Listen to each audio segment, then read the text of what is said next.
अस्सलामुअलैकुम guys, education in Karachi के channel पे आप सबको खुशामदीद। जैसा कि आप सबको पता है कि गवर्नमेंट कॉलेजेस में फ़र्स्ट ईयर के एडमिशन शुरू होने वाले हैं, तो इस वीडियो में मैं आपको एडमिशन फॉर्म में कॉलेज सिलेक्शन के हवाले से कुछ इंस्ट्रक्शंस बताऊंगा कि आपको कॉलेज सिलेक्शन के वक्त कौन कौन सी चीज़ों का ख्याल रखना है। क्योंकि काफ़ी बच्चे क्लोजिंग मार्क्स से या अपनी पसंद के कॉलेजेस लिख देते हैं, फिर उनका नाम मेरिट लिस्ट में नहीं आता है, तो वो फिर पूछते हैं कि हमारा नाम मेरिट लिस्ट में क्यों नहीं आया। तो इस वीडियो में हम इस पे बात करेंगे। तो सबसे पहले मैं आपको क्लोजिंग मार्क्स और कट ऑफ मार्क्स के बारे में बता रहा हूँ।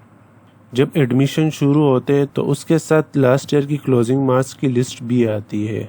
इस तरह की लिस्ट होती है, इसको कट ऑफ मार्क्स भी कहते हैं और क्लोजिंग मार्क्स भी कहते हैं।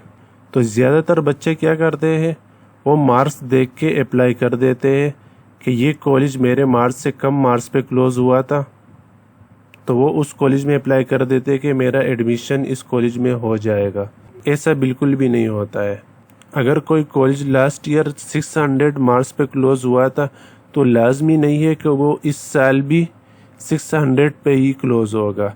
वो 600 से ज़्यादा पे भी क्लोज हो सकता है और 600 से कम पे भी क्लोज हो सकता है।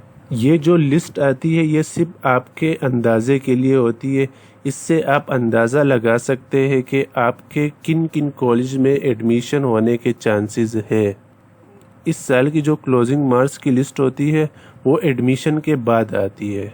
वो क्लोजिंग मार्क्स की लिस्ट ऐसे बनती है। मिसाल के तौर पे हम आदमजी गवर्नमेंट कॉलेज को लेते हैं।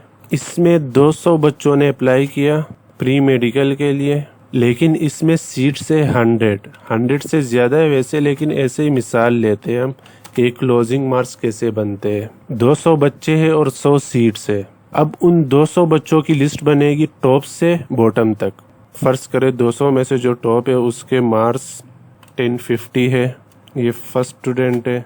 इसी तरह दूसरा, तीसरा, चौथा, पांचवा, छठा, सातवां, आठवां, इस तरह 200 बच्चों की लिस्ट बन जाएगी। लेकिन सीट 100 है, तो इसमें से जो 100 नंबर पे होगा बीच में, 200 वाले के मार्क्स 900 है। ये 200 बच्चे हैं लेकिन सीट्स 100 है, तो जो 100 नंबर पे जो बच्चा है, फर्ज करें उसके मार्क्स है 970, और 101 पे जो बच्चा है उसके मार्क्स है 972। तो 100 बच्चों का एडमिशन हो जाएगा और आदमजी गवर्नमेंट कॉलेज की क्लोजिंग होगी 970। जो 100 से नीचे वाला बच्चा है उसका एडमिशन नहीं होगा। तो इस साल की फिर आदमजी गवर्नमेंट कॉलेज की क्लोजिंग होगी 970।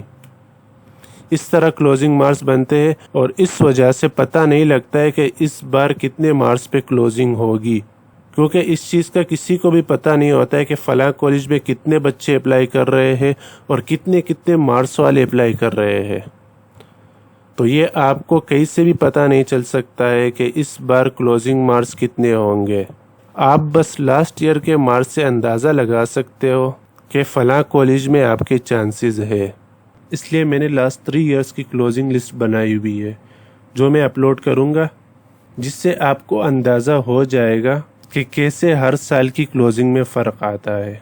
तो यह था क्लोजिंग मार्क्स की लिस्ट का मकसद, कि क्लोजिंग मार्क्स की लिस्ट क्यों आती है और आपको क्लोजिंग मार्क्स की लिस्ट किस लिए यूज़ करनी है। अब मैं आपको बताऊंगा कि आपको कॉलेजेस कैसे सेलेक्ट करने हैं, जो कि मेरी एक सजेशन है। ये आप जब फॉर्म फिल करते हो तो आपके पास वहाँ पे 5 कॉलेजेस के ऑप्शन होते हैं कि आप फॉर्म में 5 कॉलेजेस लिख सकते हो।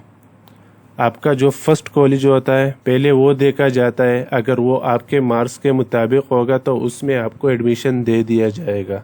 अगर फर्स्ट वाला आपके मार्क्स के मुताबिक नहीं होगा तो फिर आपका सेकंड देखा जाएगा, सेकंड नहीं होगा तो थर्ड देखा जाएगा। इस तरह 5 कॉलेजेस देखे जाते हैं। तो मेरी सजेशन हर साल बच्चों के लिए ये होती है कि आप फर्स्ट 2 ऑप्शंस में अपनी पसंद के कॉलेजेस रखो। फर्स्ट 2 ऑप्शंस में आप वो कॉलेजेस रखो जिसमें आप एडमिशन लेना चाहते हो, चाहे वो आपके मार्क्स से बहुत ज़्यादा मार्क्स पे क्लोज हुए हो या बहुत कम मार्क्स पे क्लोज हुए हो।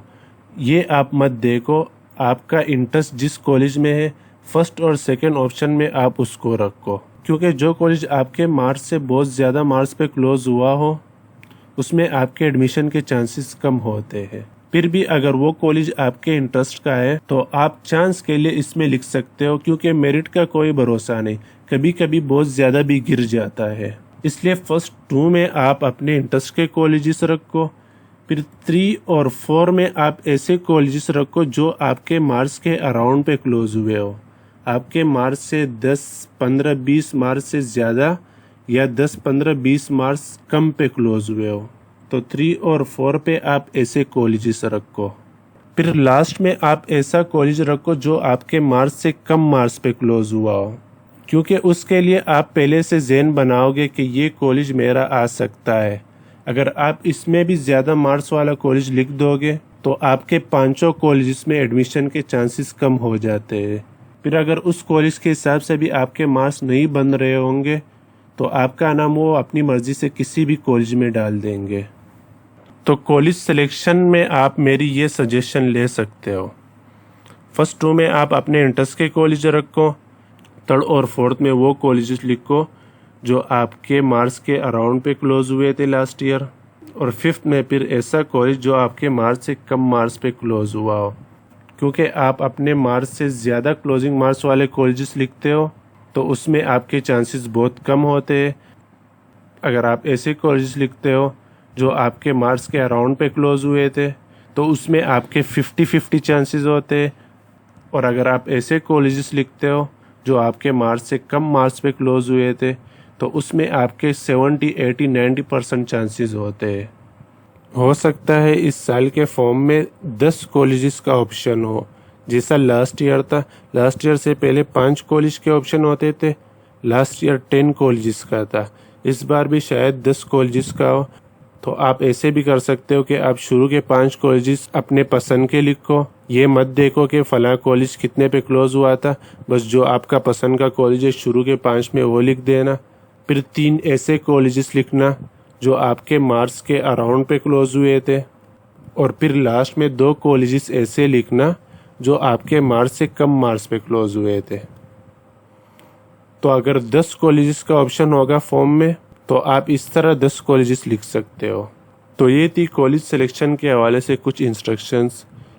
इसके हवाले से आपके ज़हन में कोई भी सवाल हो तो आप कमेंट सेक्शन में पूछ सकते हैं। अल्लाह हाफिज़।